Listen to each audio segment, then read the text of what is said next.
If the pike push-up is too easy, the next progression is going to be the feet elevated pike push-up. So we're going to do the exact same thing, only this time our feet are going to be on the bench.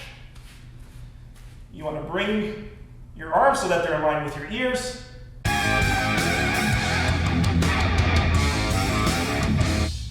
Hey everyone, thanks for tuning in. Steven here with Team Euphoric, and today I'm going to be demonstrating how to progress through different exercises. Specifically, we are going to be progressing the squat pattern, the bend pattern, the pull pattern, and the push pattern. With regard to this video, the reason I'm making this is because last week I was asked by one of the moderators in the Discord server of John Glad Van Dam, aka ObesetoBeast, to host their Thursday Discord workout class. For those of you that are not members of that, every Thursday at 7 p.m. Pacific, 10 p.m. Eastern Time, they host a free workout for all of their members, and I was asked by one of the moderators to do that, so I came up with this workout and thought, why not create a video? That way anybody who's joining in on that workout, it'll be a little bit easier for them and they'll be able to figure out which progression they need to do. Basically, with these progressions, you want to find the one that is challenging enough that when you do the desired number of repetitions, it's going to be a struggle for you, but not too challenging to the point where you're unable to do it with proper form. If you're not a member of the Discord server and you're just watching this just because you want to learn how to actually progress exercises, then it's going to be perfect for you as well. But let's go ahead and we're going to get on with the actual exercise progressions. The first pattern that we are going to be progressing is going to be the squat pattern. With regard to the squat pattern, the first progression is going to be the prone squat. Essentially, you are doing a squat from a push-up position. So what I'm going to have Ida do is she's going to get into a push-up position on the yoga mat. And once she's gotten into the push-up position, what you want to do is she's going to lift her heels or her knees up off the floor. And then what she's going to do from this position over here is, without letting her knees touch the floor and keeping her arms straight, she wants to hinge from her hips and bend the knees so that she's sitting down onto her calves. So she's just going to hinge backward and essentially do a squat from a prone position. I'm just going to have her do a couple more repetitions. But this right over here, this is the prone squat or the squat from a push-up position.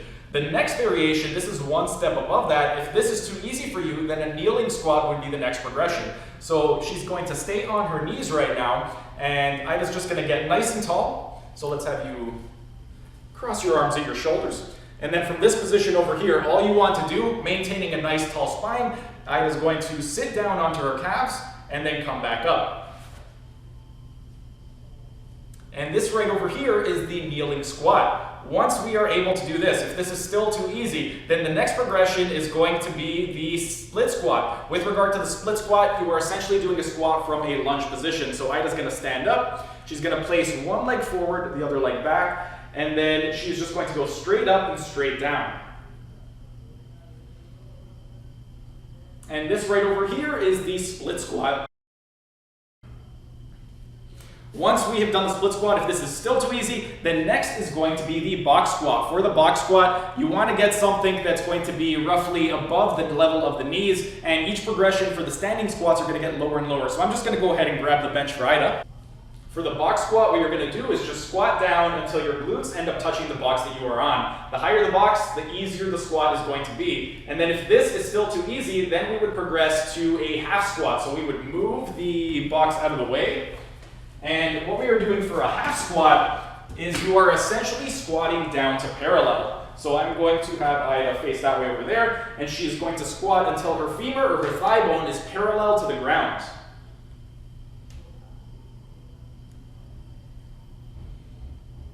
And that is the half squat. If a half squat is still too easy for you, then the next progression would be a full squat. With a full squat, you want to break parallel. So your greater trochanter, your big hip bone, you want that to fall below your actual patella or your kneecap. So I'm going to have Ida go into a full squat.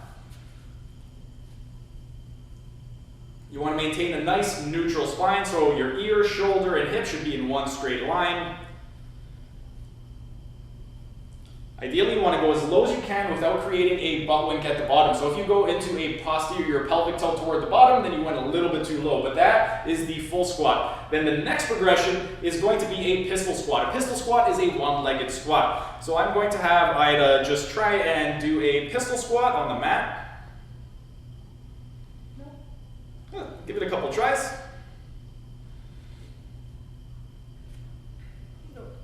Okay, so for Ida, perfect. It's a little bit off balance right now, and she can't get quite as low. So for Ida, if she was going to be doing this workout with us on Thursday, she would want to do the full squat progression, since that is the one that is challenging enough, but it's not too challenging to the point where she can't do it. Now, with regard to the pistol squat, if the full squat is a little bit easy for you, what you want to do is you're going to be balancing on one leg, and you want to squat as low as you can, and then come back up. So you're just going all the way down, and all the way back up. The next progression, if a pistol squat, just your standard pistol squat, is still too easy, then what you could do is a pistol squat grabbing a hold of your foot. So I'm just going to go ahead and grab a hold of my foot, and I'm going to squat all the way down, and come back up. And that is the pistol squat holding onto one leg. Now that we've done that, the next progression is going to be the pull progression. With regard to the pull progression, the very first thing that we're going to do is the towel external rotation. If you have any problems with your shoulders, especially if you're very weak in your external rotators, this is going to be a great exercise. For the pull pattern progression, the first variation is going to be the external rotation with the towel. This is essentially an isometric contraction. With regard to isometric contractions, whenever you perform an isometric contraction, you are going to get a 15-degree carryover of strength. What that means is, let's say you end up doing an external rotation, an isometric contraction in this position right over here, 15 degrees external and 15 degrees internally, you're going to be strengthening within that entire range. So if you want to get full strength of the entire muscle, what you would do is increase it by 30 degrees every single time. So the very first one, I'm going to have Ida put her fists together. So put your hands right together on the towel. And then keeping your elbows tucked to your side and your palms facing each other. So let's turn your palms in so they're facing each other. Perfect. She is going to contract by pushing against the towel.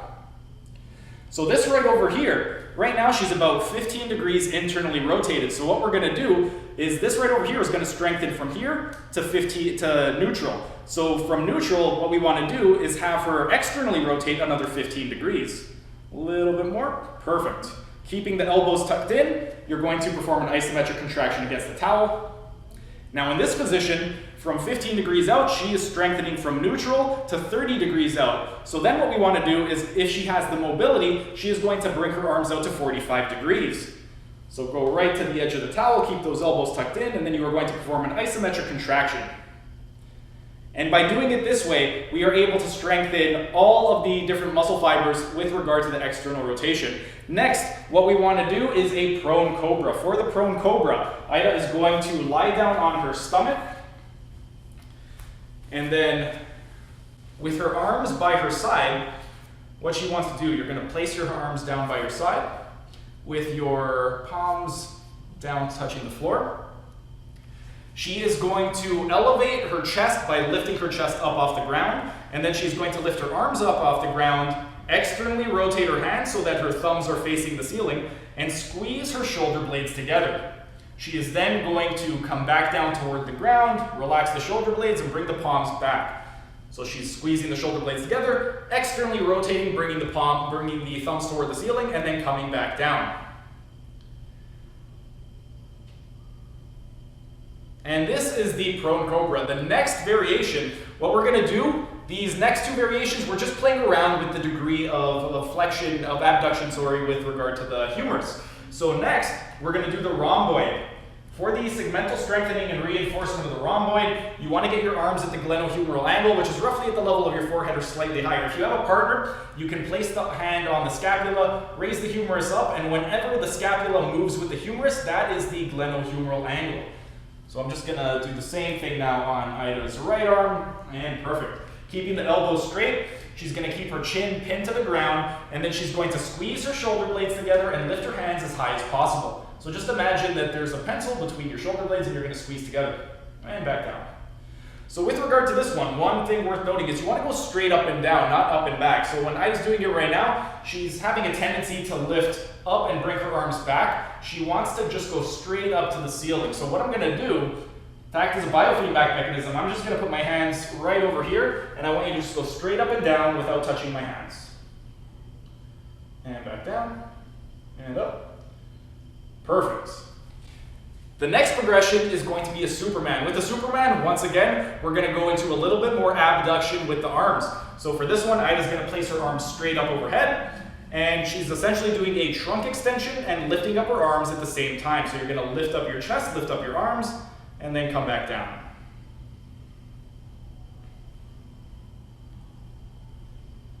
Perfect, and this is the Superman. Next, we are going to do the towel row. For the towel row, I'm going to have Ida sit down on the yoga mat.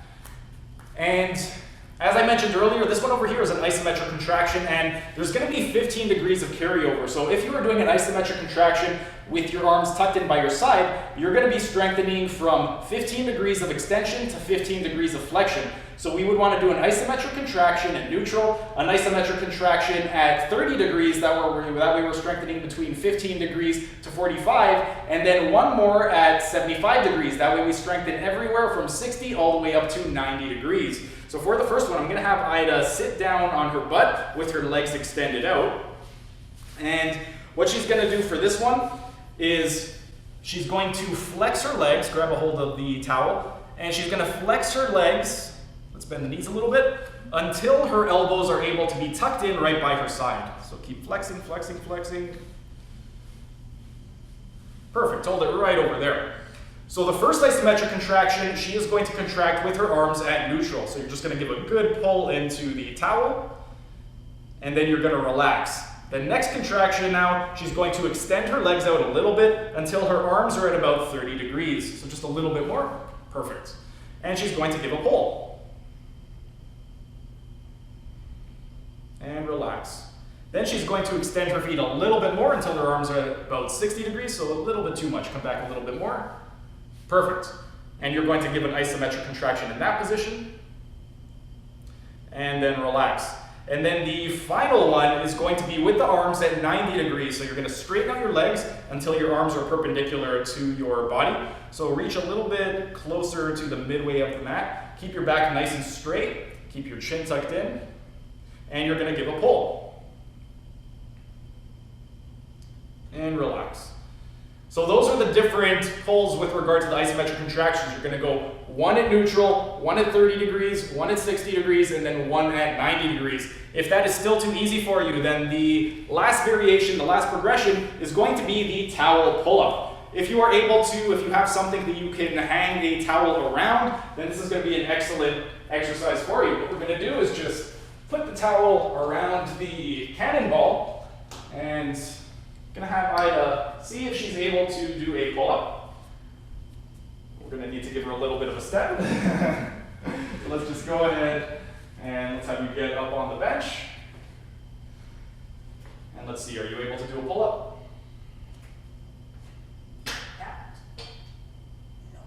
Okay, so let's just come down. Okay, so for Ida, the pull-up is too challenging for her, so what she would do is she would want to stick with the horizontal row, the isometric contraction. If the isometric contraction is too easy for you, then you can progress to the actual towel pull-up. For the towel pull-up, what you want to do, let me just move this out of the way, you want to take the towel and you want to anchor it somewhere. So I'm just going to anchor it around the cannonball, and then what you're going to do for this one is you're just going to pull yourself up and come back down. And with this one, you want to maintain a nice tight core throughout the entire exercise. And that is it for the pull progressions. Next, what we want to do is the push progressions. We don't need that anymore. For the push-up, the first progression is going to be the incline push-up above 45 degrees. So for this one, what you want to do is you could use either a table, a chair, anything that allows your body to be above 45 degrees. What you're going to do is you're going to place your hands on the elevated surface and then maintaining a nice neutral spine. So for your ear, your shoulder, the greater trochanter, knee, and the lateral malleolus of your ankle should be in one straight line. And then what you're going to do is maintaining that straight line, you're going to lower yourself down toward the surface and then come back up. And this is the first progression, the elevated push-up above 45 degrees. If this is too easy, then the next progression is going to be the kneeling push-up. For the kneeling push-up, as the name implies, you are going to be doing a push-up on your knees. So I'm going to have Ida get into a push-up position. She wants from her ears all the way down to her knees to be one straight line. So we're going to just shift your hips forward a little bit. Bring your knees back. So from your ears all the way to your knees, I want you to get one straight line. So shift your hips forward, keep your knees where they are, and just shift your hips forward, more. Perfect. Bring your arms so that they're stacked directly underneath your shoulders. And then without arching your back, you want to maintain a nice neutral spine. You're going to lower yourself down to the ground.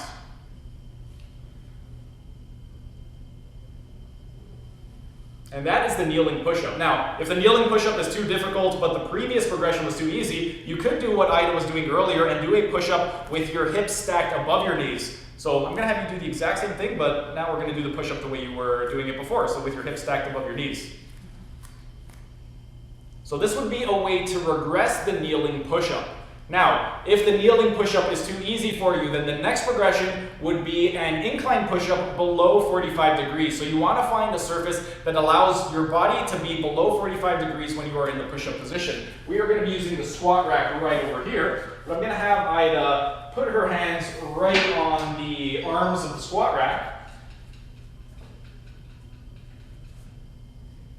And she's going to extend her hips forward a little bit. So even for Ida, this is a little bit too high because as you can see from the side, she's above 45 degrees. So for her, this wouldn't be the ideal surface, but you want to find something that allows you to be below 45 degrees. But anyway, regardless of that, I'm going to have her demonstrate. So she's going to go down into a push-up position and then come back up, maintaining a straight line from the ears all the way down to the ankles.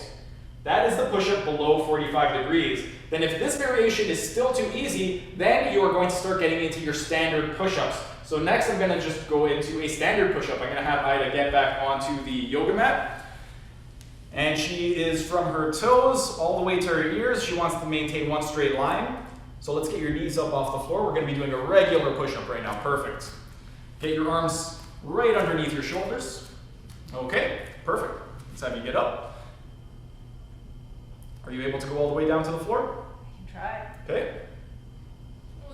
Okay, so for Ida, this variation is a little bit too difficult. So if she was going to be doing this workout, she would want to do the incline push-up below 45 degrees. So I'm just going to take over and get into the rest of the progressions.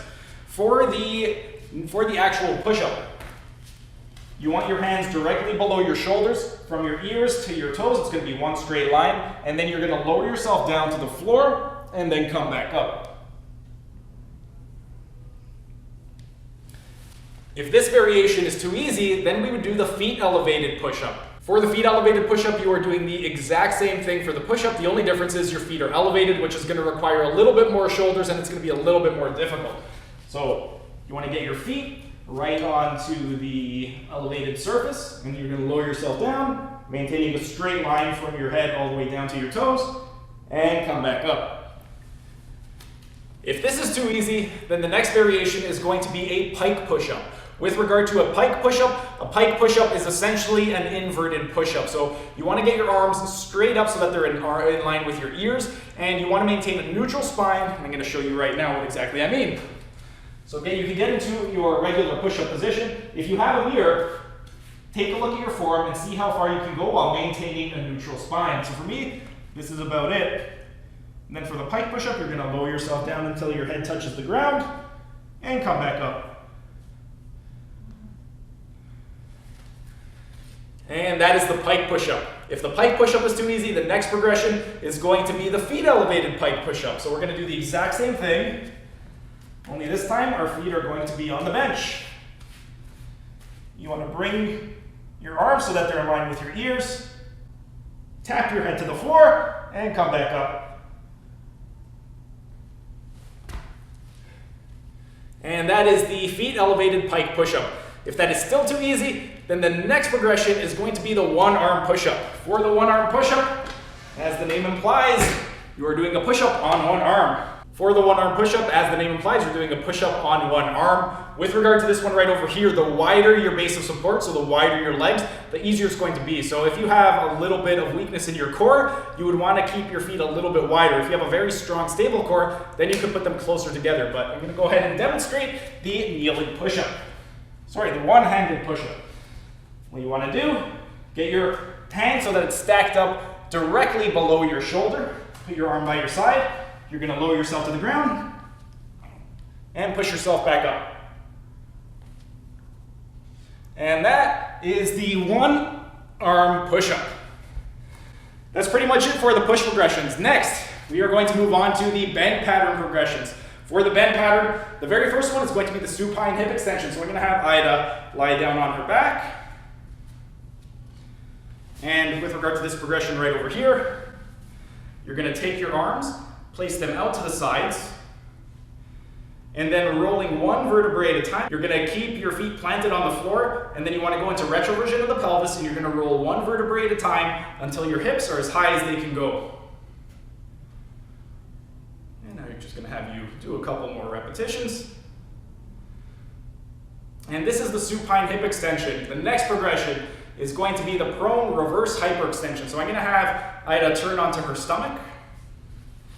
And with regard to this one, it is essentially pretty much the same thing that we were just doing, only instead of extending the hips in a supine position, you are in a prone position. So what I'm going to have Ida do is just place her hands a little bit higher up. Yep. And then keeping the feet together, she's going to raise her legs up off the floor. This one right over here, for most people, there's not going to be a whole ton of movement. As long as you can get your thighs to clear the ground, that's all the movement that you need. Just play around with the actual mobility that you have. Okay, perfect. Next progression, I'm going to have Ida turn onto her back, and we are going to do a supine hip extension with the back elevated. When you are doing the supine hip extension with the back elevated, what you want to do is you want to get, first of all, you want to find a platform that is going to allow you to be parallel to the ground. Next, you want to place your rhomboids, so between your shoulder blades, on the actual platform. And then from here, Ida's just going to cross her arms at her shoulders, and she's going to extend her hips up as high as she can. And this is the supine hip extension with the back elevated. Next, if this is still too easy, we're going to go into a single-legged supine hip extension. So Ida's going to move back onto the mat. We're going to do the one on the floor first. So you're going to go ahead and just lie down on your back on the floor. Place your arms out at the sides. And let's flex one hip and one knee. And now this is the supine hip, the single-legged supine hip extension. So she's just going to elevate herself as high as she can with one leg at a time. If this is still too easy for you, then the next variation is going to be a back elevated single leg supine hip extension. So the one that I just did earlier, she's going to do the exact same thing for the supine hip extension. So she's going to place her rhomboids on the bench, a bench that is level so that she's parallel when she's at the top. And then she's going to lift up one leg and go into a supine hip extension once again.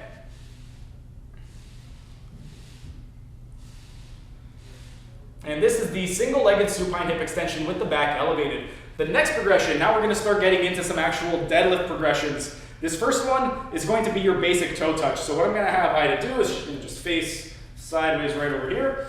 And keeping a neutral spine, I want her to bend forward and try to touch the toes.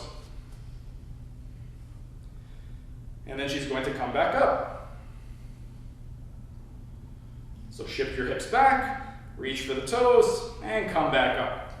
When you're doing this one, you want to go as low as you can, that you maintain a neutral spine. If you start to flex your spine, or if you notice any pain at a certain range of motion, then you would want to stop at that point.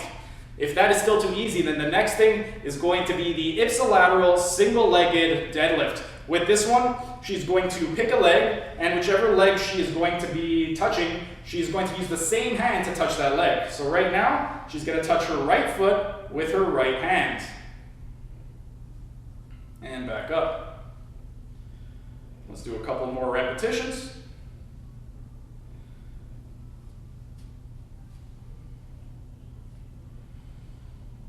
Okay, perfect. And now the final progression is going to be the contralateral single leg deadlift. For the contralateral single leg deadlift, it's the exact same movement that she was doing, only now, instead of touching the foot with the same hand, she's going to be touching the foot with the opposite hand. So she's going to go ahead and reach for her left foot with her right hand.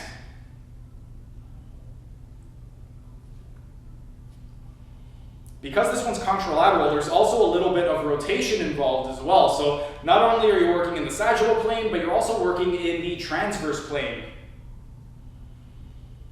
Okay, perfect. There you have it. Those were the different progressions for the squat pattern, the pull pattern, the push pattern, and the bend pattern. If you are in the Discord server, I had uploaded this picture earlier. This is going to be the workout that we're going to be doing on Thursday. If you're not in the Discord server, you could either join it or just use these progressions in your own workout. But go ahead, do these before you actually do the workout on Thursday to figure out which progression is going to be challenging enough for you that it's actually challenging for you, but not too challenging that you're unable to perform the progression. With regard to the number of sets, repetitions, all that type of stuff, I'm going to be discussing that on Thursday, but spoiler alert, you want to be able to do at least 10 repetitions with regard to these different exercises. So try out the different variations, see which one is challenging enough for you that you're able to do 10, and whichever one that is, that's going to be the progression you're going to use on Thursday. But that's pretty much it for today's video. If you enjoyed the video, be sure to smash that like button so I know to make more of these types of videos in the future. And if you're either new to the channel or haven't subscribed yet, be sure to subscribe to the channel and hit the notification bell, as I will be uploading new videos every single day. That's it for today's video. Thanks for tuning in, and I will see you again tomorrow.